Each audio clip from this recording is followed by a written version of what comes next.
Ուրեմն ցանկացած հետախուզական ծառայություն, այդ թվում մեր ԱԱՑ-ն կամ սովետական ԿԳԲ-ն կամ ամերիկյան հետախուզությունը կամ Մոսադը կամ ցանկացած մեկը գործունեություն ծավալում է իր առաքելությունը իրականացնում է գործակալական լրտեսական ցանցի միջոցով, դա աքսիոմա է։ Առանց այդ ծառայության, առանց ինստիտուտի իրենք գործունեություն ծավալել չեն կարող։ Ահավասիկ, եթե այս փաստաթուղթը ճիշտ է, Եզրափ Սրբազանը համագործակցել է իր երկրի, որտեղ մենք այդ ժամանակ բոլորս ապրել ենք սովետական միության մեջ, իր երկրի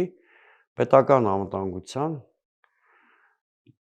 ՊԱԿ-ի հետ մի խոսքով, ԿԳԲ-ի կողմ, հա։ Եվ այստեղ կրիմինալ որևէ բան չկա։ Ընդհանրապես, սա լյուստրացիայի հետ կապ չունի, իրանք ուզում են ներկայացնեն, որ լյուստրացիա ենք անում, այդ էս մնացուկների ենք բացահայտում։ Լյուստրացիաները, որ Արևելյան Եվրոպայի երկրներում անցկացրել են,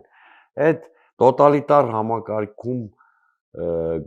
ճիրաններում հայտնված մարդկանց ազատագրելու խնդիր են լուծել, այդ հրապարակելով այդ ցուցակները, ովքեր համագործակցել են հատուկ ծառայությունների հետ, ոչ թե նրանց թիրախավորելու, վիրավորելու։